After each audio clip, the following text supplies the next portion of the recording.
Primary শর্ত হচ্ছে নেসাব পরিমাণ সম্পদের মালিক হওয়া, আর এটা হাওলানিল হাউল 1 বছর থাকা। এগুলো হচ্ছে প্রাইমারি শর্ত। আরও 3টা সেকেন্ডারি শর্ত হচ্ছে আল মিলকিয়া, পূর্ণ ওনারশিপ থাকা, আর জিয়াদা, এটা আপনার অতিরিক্ত টাকা এটা হওয়া, আর হচ্ছে আদামুদ্দুয়ুন, ঋণ না থাকা। এই 5টা শর্ত আমি ব্যাখ্যা করলে আপনি বুঝবেন। 1 নম্বর হচ্ছে নিসাব পরিমাণ সম্পদের মালিক হওয়া। আপনি সামান্য কিছু সম্পদের মালিক হইলে এখান থেকে জাকাত দিতে হবে, শরীয়ত কিন্তু এটা বলে নাই। সুবহানাল্লাহ। আপনি জাকাতের নিয়ম শুনলে দেখবেন যে ইসলাম কতটা ব্যালেন্সড। একটা থ্রেশহোল্ড আছে, একটা স্ট্যান্ডার্ড আছে, এই মানে গেলে দিবেন। সেটা কত? সেটা গোল্ড আর সিলভার দিয়ে রাসূল সাল্লাল্লাহু আলাইহি ওয়াসাল্লাম দিয়েছেন, কারণ তখন গোল্ড আর সিলভারের কয়েন ছিল, মুদ্রা ছিল। আগে কিন্তু সোনা আর রূপা দিয়েই মুদ্রা বানানো হতো, পরে এটা পেপার মানি শুরু হয়েছে, কাগজের টাকা। তো একটা হচ্ছে দিনার আর একটা দিরহাম।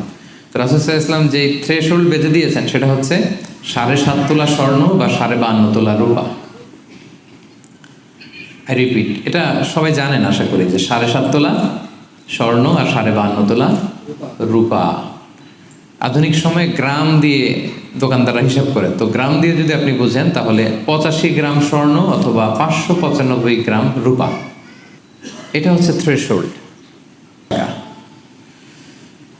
যদি আপনার কাছে থাকে তাহলে আপনি নিসাবের মালিক হয়েছেন। যেদিন আপনি এই নিসাবের মালিক হবেন ওই দিনটা আপনি ডায়েরিতে টুকে রাখবেন, কারণ এটা যদি 1 বছর আপনার কাছে এরকম থাকে, 1 বছর পরে যে আপনি জাকাত দিবেন, কিভাবে দিবেন আমি সামনে বলবো। তো এই নেসাব নিয়ে একটা প্রবলেম আছে। প্রবলেমটা হচ্ছে 7.5 তোলা স্বর্ণ আর 52.5 তোলা রূপার দাম কিন্তু এক না।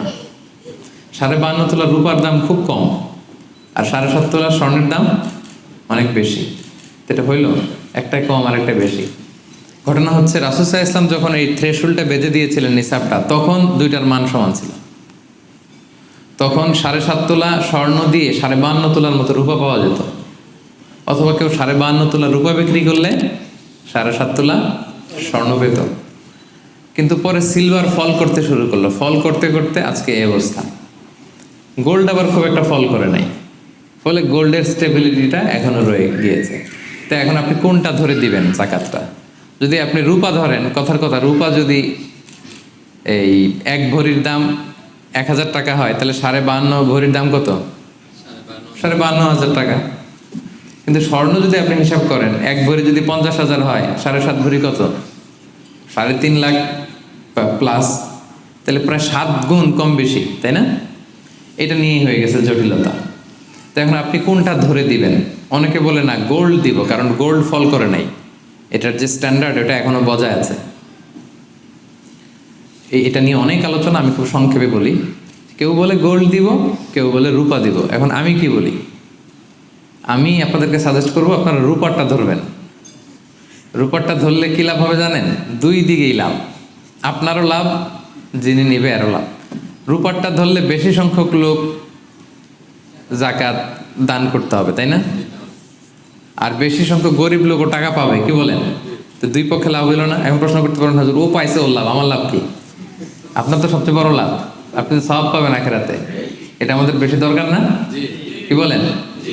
যিনি তার লাভ হইল, আর যিনি দাতা তিনি সওয়াব পেয়ে লাভবান হইলেন, তিনি সম্মানিত জাকাত দাতা হইলেন। অল্প আসুক না, ধরেন আপনার 1000 টাকা জাকাত আসছে, তা আপনি যদি 1000 টাকা জাকাত দেন, এটা আপনার হৃদয়ে একটা প্রশান্তির কারণ হবে না যে আমি সম্মানিত জাকাত দাতা, আলহামদুলিল্লাহ, আই এম এ জাকাত পেয়ার।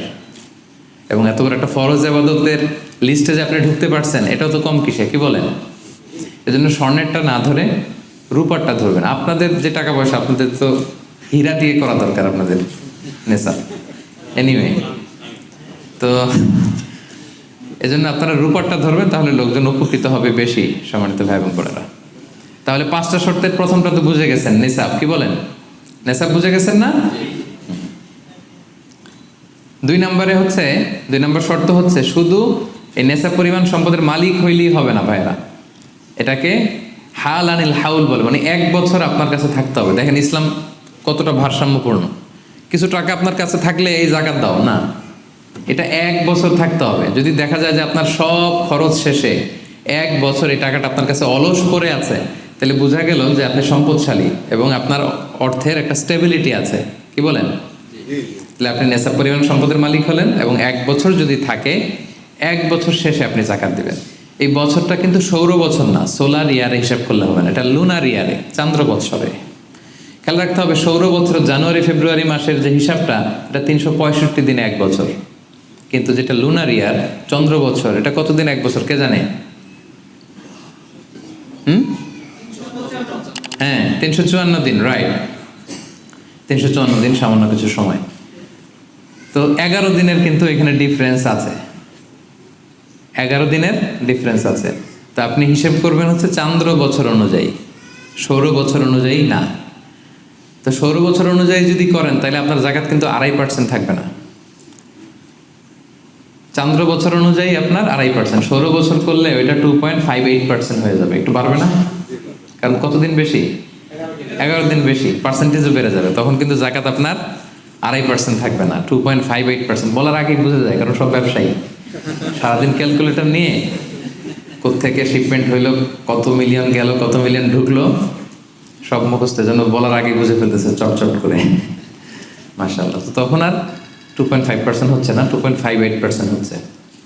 তাহলে সম্মানিত ভাইরা, আপনি খেয়াল করবেন যে দেখি সারা বছর এই পরিমাণ অতিরিক্ত অলস টাকা আমার কাছে পড়ে থাকে কিনা। থাকতে থাকতে থাকতে থাকতে এই রমজানের 20 পর্যন্ত দেখেন যায় টাকা ওইটা তো আছে, আরও হয়েছে টাকা।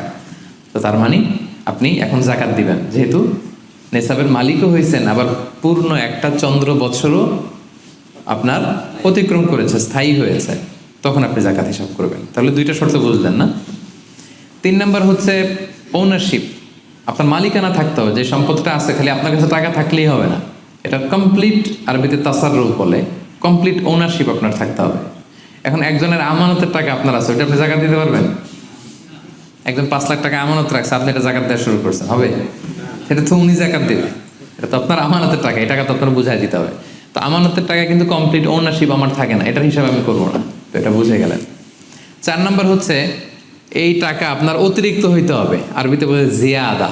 দেখেন ইসলাম কত সুন্দর, ইসলাম বলে আপনার নিজের পার্সোনাল এক্সপেন্সিস, আপনার লিভিং কস্ট, আপনার সব ধরনের অ্যাকোমোডেশন, আপনার ট্রান্সপোর্টেশন এক্সপেন্সিস, আপনার মেডিকেল এক্সপেন্সিস, আপনার বাচ্চার স্কুলিং, আপনার ইয়ারলি ট্রিপ যদি থাকে, এন্টারটেনমেন্ট, ধরেন বছরে আপনি একবার ফ্যামিলি আউটিং করেন, এই খরচটা যত খরচ আপনার হতে পারে, এই সব খরচ শেষেও কিছু টাকা আপনার থেকে যায়, ইসলাম বলে ওইটার উপরে জাকাত দিবে। সুবহানাল্লাহ। জিয়াদা, অতিরিক্ত হওয়া শর্ত। আপনার লাগে, যদি আপনার এই টাকা লাগে, ওটা তো আপনি ইউজ করবেন। আপনার টাকার ব্যবহারের জন্য সবচেয়ে বেশি হকদার কে? আপনি নিজে। আপনার সব খরচ আলহামদুলিল্লাহ সুন্দরভাবে চলে, এরপরও নিসাব পরিমাণ টাকা বছরব্যাপী যখন আপনার রয়ে গেল, ইসলাম বলে জাস্ট 2.5%। সুবহানাল্লাহ। তাহলে অতিরিক্ত হইতে হবে। সর্বশেষ শর্ত, 5টা শর্তের সর্বশেষ শর্ত হচ্ছে ঋণ থাকতে পারবে না। ঋণ থাকলে ওইটা জাকাত থেকে বাদ যাবে। ধরেন আপনার আছে 5 লক্ষ, কিন্তু আবার ঋণও আছে 5 লক্ষ, কথার কথা, তো এটা তো আপনি আগে ঋণ দিবেন, আপনি তার জাকাত দিতে পারবেন না, এই কথাটা কি বুঝতে পারছেন? আচ্ছা, ঋণ ভাই 3 ধরনের। কয় ধরনের? 3 ধরনের। একটা হচ্ছে আপনার একবারে পরিশোধ করতে হবে, এরকম ঋণ থাকে না, যে আমি মুরাদ ভাইয়ের কাছ থেকে 1 লক্ষ টাকা নিলাম, আজকে আমার জাকাতের হিসাব করার ডেট, তো 1-2 মাসের মধ্যে টাকাটা দিতে হবে। তো তখন এই যে 1 লক্ষ টাকা উনি পাবে, এই টাকাটা আমি বাদ দিব আমার অন্যান্য অ্যাসেট থেকে, বাদ দিয়ে যদি দেখি যে না তারপরে জাকাত হয় দিব, আর না হলে দিব না, কারণ এটা একবারে দিতে হবে। ওনার বলছে যে 1 লক্ষ আমি একবারে দিয়ে দিব আপনাকে 1 মাস পরে, এইভাবে ঋণটা নিয়েছিলাম। তাহলে কিছু কিছু ঋণ আছে একবারে পরিশোধযোগ্য, ওকে, এটা জাকাতের ক্যালকুলেশন থেকে বাদ যাবে। কিভাবে বাদ যাবে আমি ক্যালকুলেশন করে দেখাবো। ঋণের দ্বিতীয় প্রকার হচ্ছে ইনস্টলমেন্টের কিছু ঋণ আছে, কিস্তিতে দেয়া লাগে। লেটস সে আমি 1 কোটি টাকা দিয়ে একটা গাড়ি কিনেছি, BMW গাড়ি, বা 50 লক্ষ টাকা দিয়ে আমি একটা হুন্ডা গাড়ি কিনেছি 50 লক্ষ টাকা, তো এটা আমি কিস্তিতে কিনেছি। কিস্তির ঋণ যদি হয় তাহলে আপনি কিন্তু পুরোটা বাদ দিতে পারবেন না, তখন সর্বোচ্চ 12 মাসের কিস্তি বাদ দিতে পারবেন, 12 মান্থসের, তাও এই চন্দ্র মাসের হিসাবে। কারণ জাকাতের হিসাবটা কি 12 মাসের হিসাব, তাই না? এটা একটা ইয়ারলি ক্যালকুলেশন। আপনি পুরোটা যদি একবারে বাদ দেন তাহলে তো আপনার আর জাকাতই দেওয়া লাগবে না। কি বলেন? বাংলাদেশে অনেক বড় বড় সিআইপি ব্যবসায়ী আছে, ওনারা হাজার হাজার কোটি টাকা ব্যাংক থেকে ব্যবসায়ের কারণে ঋণ খেলাপি হয়। তো ওনারা যদি বলে হুজুর আমার তো ঋণ আছে, তো উনি আর জাকাত দিবে কি? ওনারই তো আমার জাকাত দেওয়া লাগবে এখন। কি বলেন? এরকম বড় বড় সিআইপিরা যদি ঋণের দোহাই দেয়, উনি আর জাকাত দিবে কি? উনি তো ঋণী। তাহলে উনারই কিছু জাকাত আমাদের দেওয়া লাগবে, কারণ আমরা জাকাতের 8টা খাতের মধ্যে একটা পড়েছি বল গরিমিনা, কি বলেন, ঋণগ্রস্ত ব্যক্তিকে জাকাতের টাকা দিয়ে হেল্প করা যায়। তো উনি আর দিবে কি, উনারে দিই আমরা। ধরেন ওই যে উদাহরণ দিয়েছিলাম গত রমজানের 20 তারিখে নেশাব পরিমাণ তো হিসাবে আপনি কি কি ধরবেন? সব সম্পদে জাকাত নাই। আপনার বাসার যে ফার্নিচার, এটা হিসাব করা লাগবে না। আপনার যে ফ্রিজ, আপনার যে এয়ারকন, আপনার যে থাকার যে ফ্ল্যাটটা, আপনার যে বাংলো বাড়ি, এগুলোতে কোনো জাকাত নাই। আপনার চলার জন্য যে গাড়িটা লাগে, এগুলোতে কোনো জাকাত নাই। আপনার নিজের জন্য যে ল্যাপটপ, মোবাইল, যত কিছু আছে, গ্যাজেট বলেন, এগুলোতে কোনো জাকাত নাই। তাহলে কি কিসে জাকাত আছে? জাকাতেবল অ্যাসেট কি, জাকাতযোগ্য সম্পদ কি, সেটা আমরা শুনি। 1 নম্বর হচ্ছে সোনা রূপা, gold and silver in its any form, যে কোনো ফর্মে, যে কোনো ফর্মে। এটা জুয়েলারি হোক, অর্নামেন্টস হোক, এটা বার হোক, বিস্কিট হোক। অনেকে গোল্ডের বার কিনে না, দেখবেন 999-এর ফাইনেস্ট গোল্ড, একেবারে খাপটাত নাই, 24 ক্যারেটের গোল্ড, 999 লেখা থাকবে ওটার উপরে চকচকে, আপনার গোল্ডের বার, গোল্ডের বিস্কিট। অনেকে শখ করে গোল্ডের প্লেট টেট, তৈজসপত্র এগুলো কিনে। হ্যাঁ, স্বর্ণের ঘড়ি অনেকে কিনে।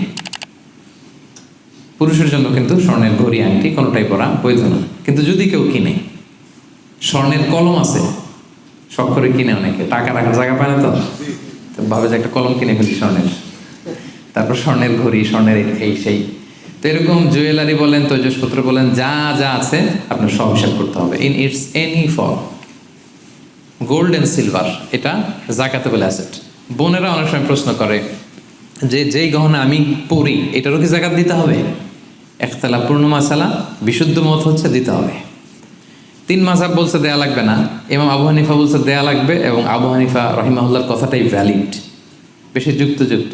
সুনানে আবু দাউদের হাদিস, আম্মা জান আয়েশা রাদিয়াল্লাহু তাআলা আনহা স্বর্ণের বা রূপার একটা আংটি পরে আছেন। রাসূল সাল্লাল্লাহু আলাইহি ওয়াসাল্লাম বলেন জাকাত দিছো? আম্মা জান বলেন না, এটা পড়ছি যাতে আপনার সামনে আমি আমার সৌন্দর্য বাড়াতে পারি। রাসূল সাল্লাল্লাহু আলাইহি ওয়াসাল্লাম বললেন হাসবুকি মিনান নার, জাহান্নামে ঢুকাতে এটাই যথেষ্ট। সাথে সাথে জাকাত দিয়ে দিলেন আম্মা জান আয়েশা। তো আম্মা জান আয়েশা তো এটা পরিহিতা ছিলেন, কি বলেন। আরেক নারী আসলেন তার মেয়েকে নিয়ে, হাতে 2টা স্বর্ণের চুড়ি। রাসূল বলেন জাকাত দিছো? দেই নাই। বলতেছে তুমি কি পছন্দ করো যে এই 2টা চুড়ির পরিবর্তে আগুনের 2টা চুড়ি জাহান্নামে পরানো হবে? ওই মহিলা ভয়ে তাড়াতাড়ি খুলে দিচ্ছে, ইয়া রাসূলুল্লাহ নেন, পুরোটাই দিয়ে দিলাম। তো এই হাতের বালাও কিন্তু ওই মেয়ে হাতে পড়া ছিল, তাই না? এতে করে বোঝা যায় যেই জুয়েলারি আমার বোনেরা আপনারা ইউজ করেন, সেটারও জাকাত দিতে হবে, সেটারও জাকাত দিতে হবে। আপনার সিন্দুকে থাক, গলায় থাক, আপনি সব কাউন্ট করে জাকাত দিবেন। তবে আপনি বিক্রয় মূল্য হিসাব করবেন, কারণ আপনি 1 লক্ষ টাকা দিয়ে একটা নেকলেস কিনছেন, বেচতে গেলে কি 1 লক্ষ পাবেন? কথা বোঝেন নাই? পাবেন? এটার সাথে খাদ আছে, এটার মেকিং চার্জ আছে, জুয়েলারি দোকানেরও একটা মেকিং চার্জ রাখে। তো আপনি যখন আপনার নেকলেসটা বিক্রি করতে যাবেন, ওরা 20% কাট করে দেবে। 1 লক্ষ টাকার নেকলেস আপনি দোকানে বেচতে গেলে কত টাকা পাবেন? 80,000 টাকা হিসাব করবেন, বিক্রয় মূল্য ধর্তব্য। তো তাহলে সম্মানিত ভাই এবং বোনেরা, জাকাতেবল অ্যাসেট 1 নম্বর গোল্ড অ্যান্ড সিলভার। 2 নম্বর হচ্ছে ক্যাশ। ধরেন আজকে আমি আমার জাকাত হিসাব করতে বসছি, তো আমি দেখতেছি যে আমার স্বর্ণ টর্ণ কি আছে না আছে, আমি হিসাব করতেছি। স্বর্ণের পালা গেল, এবার আমি হিসাব করবো আমার ক্যাশ কোথায় আছে, পকেটে কত, ওয়ালেটে কত, ড্রয়ারে কত, ব্যাংকে কত, কারেন্ট অ্যাকাউন্টে কত, ফিক্সড অ্যাকাউন্টে কত, সেভিংস অ্যাকাউন্টে কত। যত জায়গায় আপনার যত ক্যাশ ফর্মে টাকা আছে, এটা আপনি হিসেব করবেন। এগুলো জাকাতেবল অ্যাসেট। আরও কিছু সম্পদ আছে, এগুলো ক্যাশ না, তবে ইজিলি লিকুইডেট করা যায়, চাইলে টাকা বের করে আনা যায়। যেমন প্রাইস বন্ড অনেকে কিনে রাখে না, আমাদের ডাক বিভাগের সঞ্চয়পত্র আছে না, এগুলো ফিক্সড ডিপোজিট, অনেকে ইন্স্যুরেন্স করে, লাইফ ইন্স্যুরেন্স। এগুলো চাইলে আপনি টাকা বানাতে পারেন। তো এটা অনেকে বলে হুজুর এটা তো ম্যাচিউরড হয় না, কীভাবে করবো? এটা ব্যাংকে আপনি নক দিলে ওরা স্টেটমেন্ট দিবে যে আজকে এই ডিপোজিটটা ভাঙালে কত পাবেন, একটা স্থিতি দেখাবে। এটা আজকের স্টেটমেন্ট, ওই স্টেটমেন্ট আপনি বের করে নিয়ে আসবেন যে আজকে 20 রমজানে যদি আমি এটা ভাঙ্গাই তা আমি পাবো এত, তাহলে এটার মালিক আপনি, এটা আপনি যোগ দিবেন। তাহলে বুঝতে পারছেন? এটা এগুলো জাকাতেবল অ্যাসেট। আচ্ছা গেল। এরপরে ব্যবসার সম্পদ, উরুদ উত্তেজারা, যত ব্যবসার সম্পদ আছে এটা কিন্তু আপনি জাকাতে হিসাব করবেন। উদাহরণ দিই, একজন বিস্কিট ফ্যাক্টরির মালিক, উনি বিস্কিট বিক্রি করে। তো আজকে আমি যে জাকাতের হিসাব করতে বসছি, আমি আমার কোম্পানিতে ফোন দিয়ে আজকে কত carton biscuit ready to sell কত কার্টুন, ধরেন 50,000 পিস, তো এটার দাম কত বিক্রয় মূল্য আমি যোগ দেব। তারপরে বিস্কিট বানাতে যে র মেটেরিয়াল, হ্যাঁ, গম লাগে, সুগার লাগে, ইত্যাদি ইত্যাদি যা লাগে, এগুলোর যে প্রাইস, এটা আমি, জি, এটাও আমি যোগ দেব। ওখানে ধরবো না কি, ওখানে ধরবো না হচ্ছে যেটা ফিক্সড অ্যাসেট। ব্যবসার ক্ষেত্রে ফিক্সড অ্যাসেট ধরতে হয় না। যেমন ধরেন আপনার ফার্নিচার বা কারোটা লরি ট্রাকে করে বিভিন্ন জায়গায় আমি পাঠাই আমার প্রোডাক্টগুলো, এই যে ট্রাকের দাম টাম এগুলো কিন্তু ধরা হবে না। এগুলো ফিক্সড অ্যাসেট, মেশিনারি ধরতে হবে না। শুধু প্রোডাক্ট রেডি টু সেল অথবা র মেটেরিয়াল এগুলো ধরবো। শেয়ার বাজার আছে, অনেকে শেয়ার কিনে, এটাও আপনি ধরবেন। ওই দিন আপনি হিসেব করবেন। শেয়ার দুই ধরনের, একটা আছে আপনার প্রাইমারি একটা নেট ভ্যালুয়েশন করা হয়, পরে এটা একটু দাম বাড়লে অনেকে দেখবেন যে সারাদিন দেখতে থাকে দাম বাড়লো না কম করলে কত প্রাইস পাবো, ওই প্রাইসটা আমি যোগ দিয়ে দিব। ওকে, আচ্ছা গেল। আরেকটা আছে কোম্পানির শেয়ার কিনে অনেকে, ধরেন বিশাল বড় বাংলাদেশে বড় কোম্পানি বেক্সিমকো কোম্পানি, তারপর ওই কোম্পানি, এটার আপনি শেয়ার কিনবেন, লং টার্ম ইনভেস্টমেন্ট শেয়ার থাকে, ওইটা কিভাবে ধরবেন? এইরকম আরও ভিডিও পেতে আমাদের চ্যানেলটি সাবস্ক্রাইব করুন এবং পাশে থাকা বেল আইকনটি বাজিয়ে দিন।